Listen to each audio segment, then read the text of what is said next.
राधा स्वामी जी। एक भाई था जिसकी मेडिकल की दुकान थी। वह भाई गरीबों की बहुत मदद किया करता था। जो भी उस भाई की दुकान पर लोग आते थे, जो गरीब होते थे, वह भाई उनकी बहुत मदद करता था। ऐसे ही उस भाई का सिलसिला चलता ही रहता था।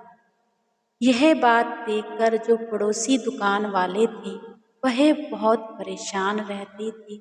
वह सोचते थे कि यह भाई घर का गुजारा कैसे चलाता हो। यह तो इतनी गरीबों की मदद करता है। कोई भी अगर दुकान पर दवाई लेने आता है, कईयों को जो फ्री में ही दवाई देता रहता है। यह करता क्या है, हमें तो इसकी समझ में नहीं आती है। और तो इसका कोई काम करने का जरिया भी नहीं है। जहाँ तक हमें पता है, सिर्फ इसकी ये मेडिकल की ही दुकान है। एक दिन ऐसे ही जो पड़ोसी थे, वह उस भाई की दुकान पर आ गए और आकर वहाँ पर बैठे देखने लगे कि आज देखते हैं यह भाई करता क्या। अब उसके सामने जो भी लोग आते थे, जो अच्छे भी होते थे, उनसे भी वह भाई ज़्यादा पैसे नहीं लेता था। जो भी दवाइयों का रेट था, वह उसी हिसाब से कम ज़्यादा करके बस वही ले लेता था। लेकिन कभी भी यह नहीं सोचता था कि मुझे ज़्यादा प्रॉफिट हो। अब वह जो पड़ोसी दुकान वाले थे, उस भाई से कहने लगे कि भाई, हम कितने दिनों से यह चीज़ देखते रहते हैं। आज हम यह बात तुमसे पूछते हैं कि तुम्हारे जो घर का गुजारा है, वह कैसे होता है। तुम तो इतनी गरीबों की मदद करते हो, तुम्हें कुछ बचता भी है कि नहीं बचता। अब वह भाई बाबा जी को बहुत मानता था, नामदान लिया हुआ था। तो वह भाई कहने लगा कि भाई, मेरे तो घर का गुजारा बहुत अच्छा चलता है। तुम्हें किसने कहा है कि मुझे कोई कमी है। अगर मुझे अच्छा लगता है सबकी मदद करते हुए, मुझे बहुत अच्छा लगता है। मेरी दुकान पर किसी चीज़ की कमी नहीं है, मेरे पास मालिक का दिया हुआ सब कुछ है। लेकिन वह जो पड़ोसी वाले थे, वह कहने लगे कि नहीं भाई, आगे आने वाले टाइम में पैसे की बहुत ज़रूरत होती है। तुम्हारा तो हमें कुछ भी समझ में नहीं आता। ऐसे ही वह भाई उस भाई से बातें करते रहे। तो वह अपनी दुकान पर चले गए और वहाँ जाकर जो और दोस्त थे, वह उस भाई का मजाक बनाने लगे कि पता नहीं इनका कौन सा ऐसा बाबा है, ऐसा सतगुरु है जो कि इनका इतनी मदद करता है। हमें तो कुछ समझ में नहीं आता। कोई बात नहीं, जब टाइम आएगा तो इसको भी पता चल जाएगा। ऐसे ही समय बीतता गया। जब उस मेडिकल वाले दुकान वाले की बेटी की शादी तय हुई, बहुत अच्छे परिवार में शादी तय हो गई। अब उस मेडिकल वाले ने पूरा बंदोबस्त कर लिया, शादी के लिए सारी तैयारियां कर ली। जो जो भी जितना भी पैसा चाहिए था, वह सब उस भाई ने इकट्ठा कर लिया। तो मालिक के आगे शुक्र करने लगा कि शुक्र है मालिक तेरा कि मेरी बेटी का इतने अच्छे घर में रिश्ता हो गया है। अब शादी भी अच्छे अच्छे तरीके से हो जाए, तो किसी चीज़ की कमी ना हो। ऐसे ही समय बीतता रहा। अब जैसे ही 10-12 दिन शादी के लिए रह गए थे, तो अचानक ही उनकी वाइफ, जो मेडिकल वाले की वाइफ थी, वह अचानक ही बीमार हो गई और एकदम से बेहोश हो गई। जब वह बेहोश हुई, तो जो मेडिकल वाला भाई था, वह बड़ा हैरान हुआ कि मेरी वाइफ को क्या हो गया है। जल्दी जल्दी से वह अपनी वाइफ को हॉस्पिटल लेकर गया। जब हॉस्पिटल लेकर गया, तो वहाँ पर सारे उसके टेस्ट हुए। टेस्ट में डॉक्टरों ने कहा कि इसको तो हार्ट की प्रॉब्लम हुई है, इसके स्टंट पड़ेंगे, जल्दी से जल्दी तुम्हें यह ऑपरेशन करवाना पड़ेगा, नहीं तो कुछ भी हो सकता है। अब वह भाई बड़ा चिंतित हो गया कि शादी को भी 10-12 दिन रह गए हैं।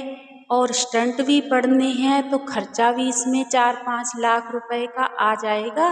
अब मैंने तो बड़ी मुश्किल से वैसे ही शादी के लिए पैसे जोड़े हैं, अब मैं करूं तो करूं क्या। अब यह बातें वह भाई अपने मन में सोचने लगा। अब डॉक्टरों ने कहा कि फलाने फलाने दिन आ जाना और ऑपरेशन करवा लेना, नहीं तो हालत ज़्यादा खराब हो जाएगी। तो वह भाई कहने लगा कि अभी आप दवाई वगैरह दे दो, हम तैयारी कर कर आ जाएंगे।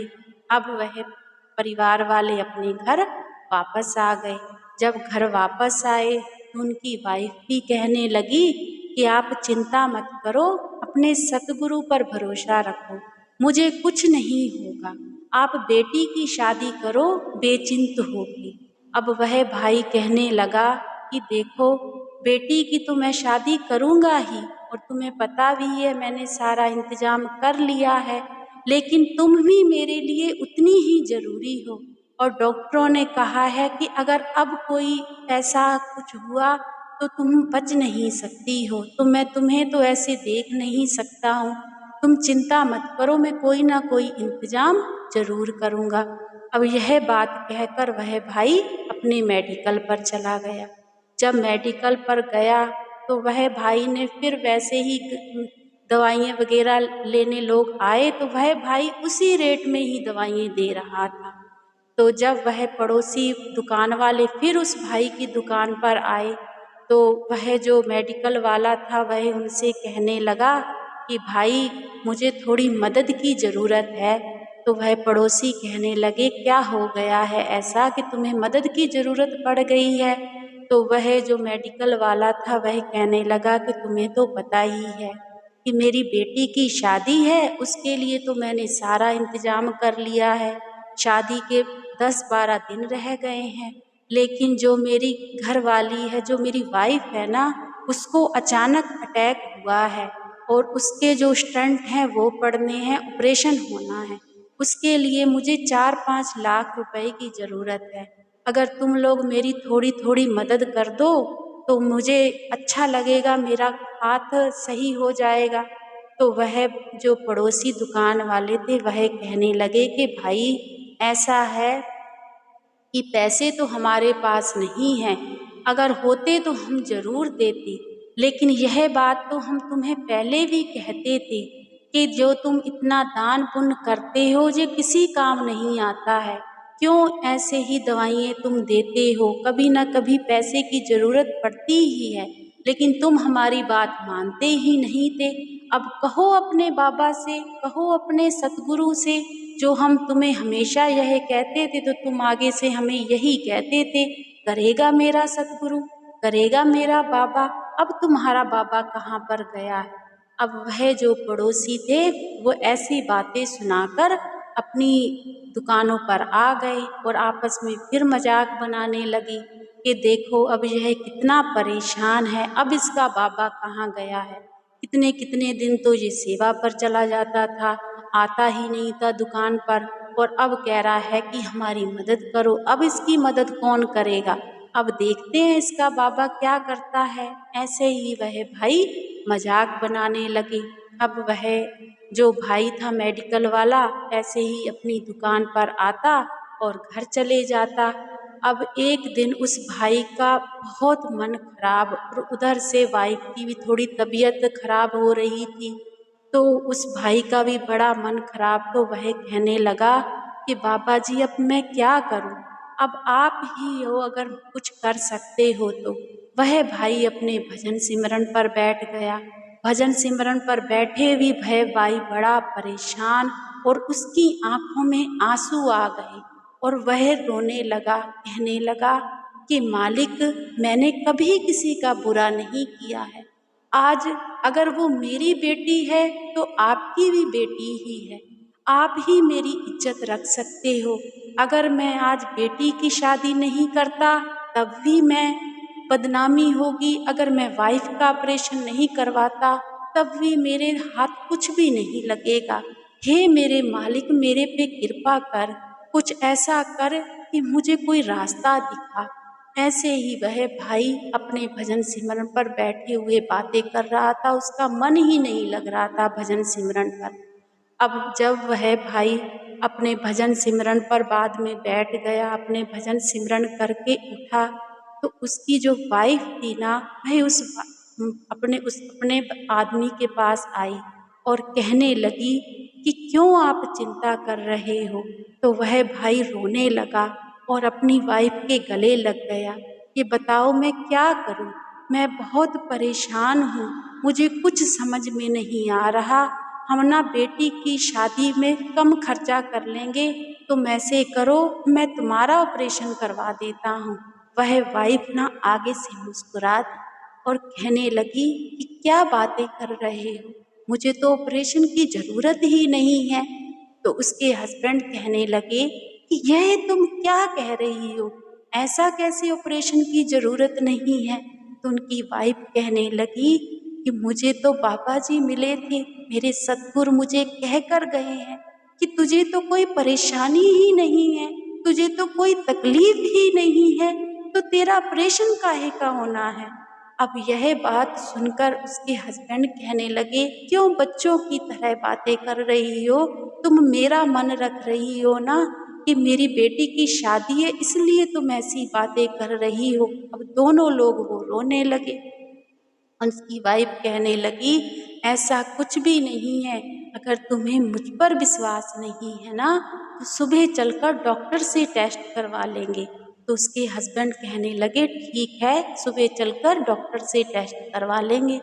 जब वह सुबह डॉक्टर के पास गए, दोबारा से फिर टेस्ट हुए, तो वाकई में ही उसकी जो हार्ट की प्रॉब्लम थी उसमें कुछ आया ही नहीं, वह नॉर्मल था। तो जो डॉक्टर था वह कहने लगा कि यह कैसे हो सकता है, सब कुछ तो नॉर्मल हो गया है, यहाँ तो स्टंट पड़ने थे, मैंने तो तुम्हें टाइम भी दिया था, यह कैसे हो सकता है।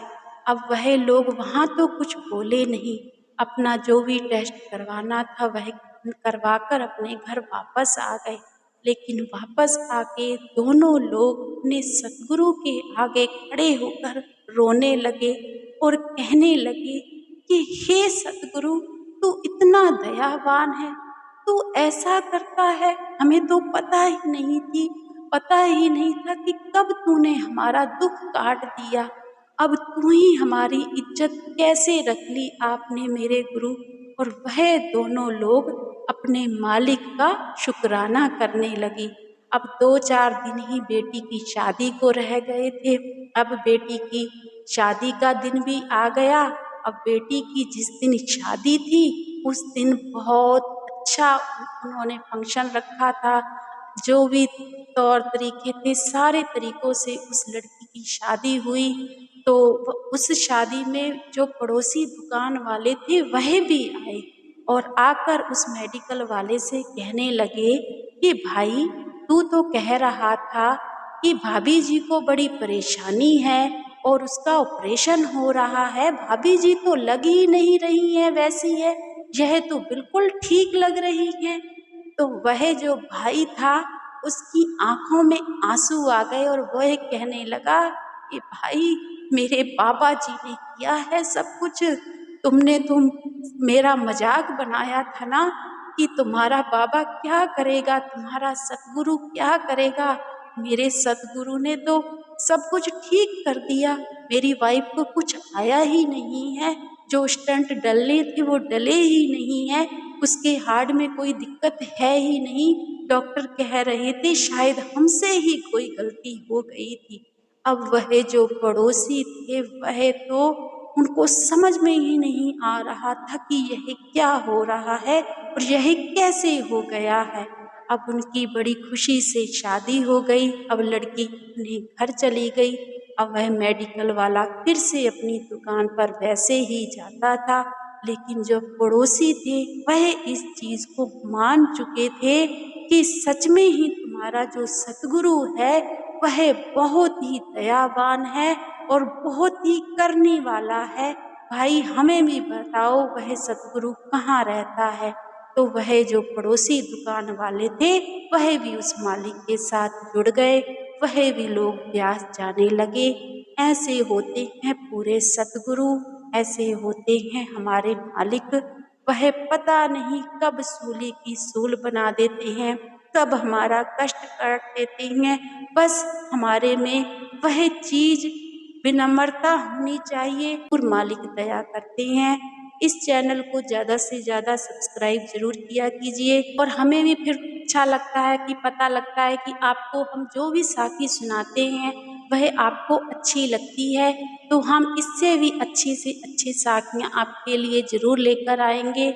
और अच्छे से अच्छे ब्लॉग भी हम थोड़े टाइम के बाद शुरू करने जा रहे हैं, वह भी हम इसी चैनल पर ही डालेंगे। बस थोड़ा टाइम है, उसके बाद हम ब्लॉग भी स्टार्ट करेंगे। जो भी बाबा जी के अकॉर्डिंग होंगे वह ब्लॉग आपको ज़रूर मिलेंगे। जहाँ पर भी सत्संग होगा वहाँ पर हम जाया करेंगे, वहाँ के भी ब्लॉग हम स्टार्ट करने वाले हैं बस थोड़े टाइम के बाद। इसलिए ज़्यादा से ज़्यादा आप हमारे साथ जुड़िए, चैनल को सब्सक्राइब कीजिए और लाइक ज़रूर किया कीजिए। अगर कोई गलती हो तो वह भी बताया कीजिए, हम उसको भी ज़रूर सुधारेंगे। राधा